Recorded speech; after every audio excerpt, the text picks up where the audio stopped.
Let's get right into it. The sunk cost fallacy. You went to law school, 3 years, 6 figures of debt. You passed the bar, landed a decent firm, and you hate every second of it. The work is soul grinding. The culture is toxic. You dread Mondays like they're a funeral. But every time you think of leaving, the same thought traps you. I worked too hard to give this up. That's the sunk cost fallacy. You're confusing effort with obligation. Because you paid a steep price to be here, you assume the only way to honor that cost is to stay. But the cost is already paid. Staying miserable doesn't get you a refund. It just adds interest. This fallacy turns high achievers into high-functioning prisoners. You think quitting would make it all a waste, but what's actually wasteful? Sacrificing your future to justify a decision you made 5 years ago with a totally different version of yourself. You're not walking away from value, you're walking toward alignment, toward sanity, toward a life that fits the current version of you. And no, you're not throwing it away. You're using what you learned to stop sinking deeper. Confirmation bias, the echo chamber of doom. Imagine this. You believe something, anything. Let's say you think coffee is good for you, so you type "is coffee healthy" into a search engine. First result, coffee linked to lower risk of depression. Boom, you feel smart, informed, validated. Now pause. Did you search for the truth or for confirmation? Welcome to confirmation bias, your brain's favorite self-reinforcing trick. Instead of asking, "what's accurate?"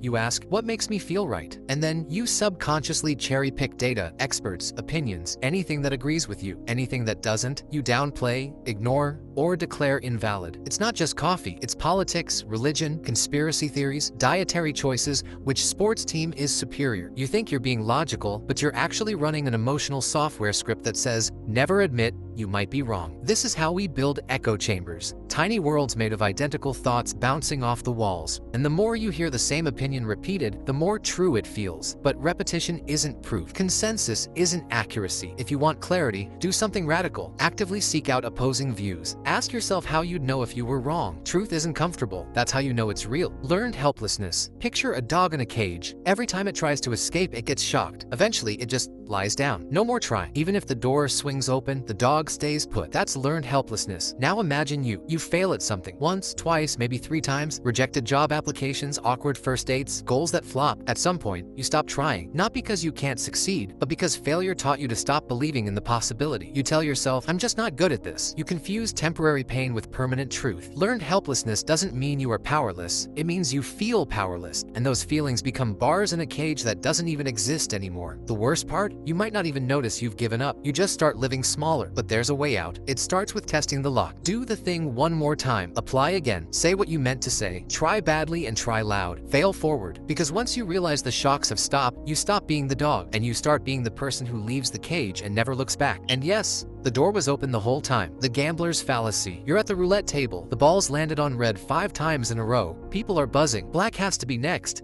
They whisper like it's prophecy. You bet big. You're not even thinking. You just feel it. And then, red again. That's the gambler's fallacy. It's your brain assigning memory to randomness. We think the universe keeps a scoreboard, that it's secretly balancing the scales. It isn't. Every spin is its own independent chaos. Past results don't predict future outcomes, especially in random systems. But this fallacy goes beyond casinos. You think you're due for a good relationship because your last 3 were train wrecks. You believe this job interview will go better because the last one didn't. You think life owes you symmetry. It doesn't.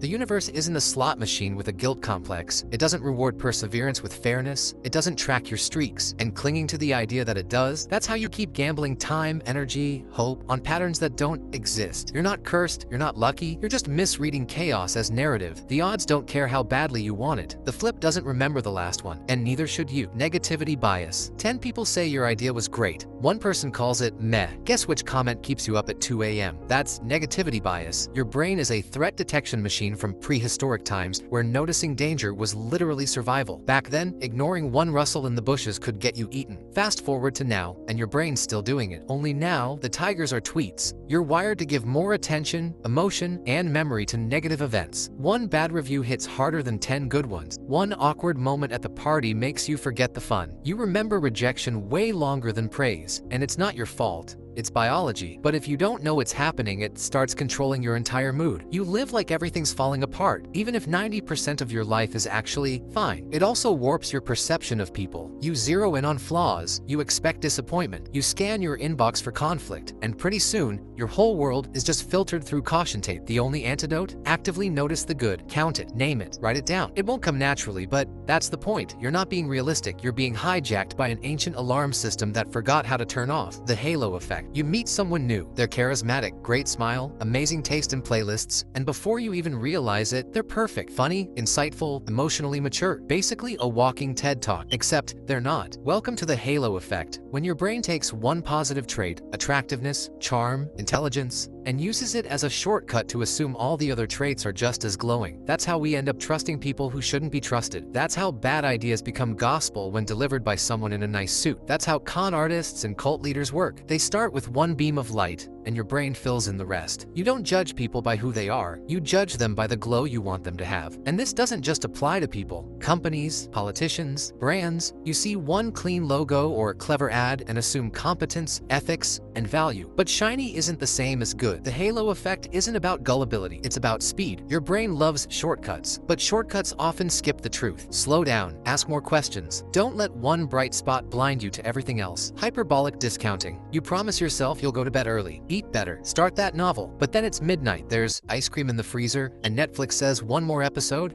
and somehow you say yes. Again, that's hyperbolic discounting, your brain's tendency to prioritize instant gratification over future rewards, even when the future reward is clearly better. In theory, $120 next month is better than $100 today, but your brain sees now as real and later as foggy. Future you is abstract. Present you is hungry and tired, so present you wins. Again and again and again. That's why we stay up too late, save too little, scroll too long, and skip the gym. Not because we're lazy, but because our brain discounts the value of long-term gains dramatically. Especially when the reward isn't immediate. You think you're just bad at discipline. You're not. You're wired for short-term survival, not long-term planning. Future you might as well be a stranger. But here's the twist. You can trick the system. Make the future feel closer. Visualize rewards. Use timers. Set traps. Tie pleasure to progress. Because willpower alone won't win. You need to build a bridge from now to later. Otherwise, you'll keep trading gold for gum. And finally, number 1, cognitive dissonance. You call yourself a good person. You also just ghosted someone who trusted you. And now, somewhere between your ribcage and your pride, there's an itch you can't scratch. That's cognitive dissonance. It's the mental tension that sparks when your actions and your identity don't match. Your brain hates contradiction, so it rushes to resolve the discomfort, not by changing your behavior, but by rewriting your story. You tell yourself they were too clingy anyway, or I'm just bad at texting. You morph from ghoster to justified escape artist in record time. And just like that, the dissonance quiets for now. But it's not just relationships. You believe in honesty, but you lie at work. You see yourself as rational, but you rage buy crypto because your friend did. You think you're above gossip, then you forward the screenshot. Dissonance everywhere. The truth? Everyone does this. What matters is whether you notice, whether you stop and ask, do my actions reflect who I actually want to be? Or am I just storytelling my way into comfort? You don't have to be perfect, but you do have to be awake, especially when your brain is busy rewriting the plot. If you found this video helpful, a like and subscribe is always appreciated. Also comment if you want a part 2.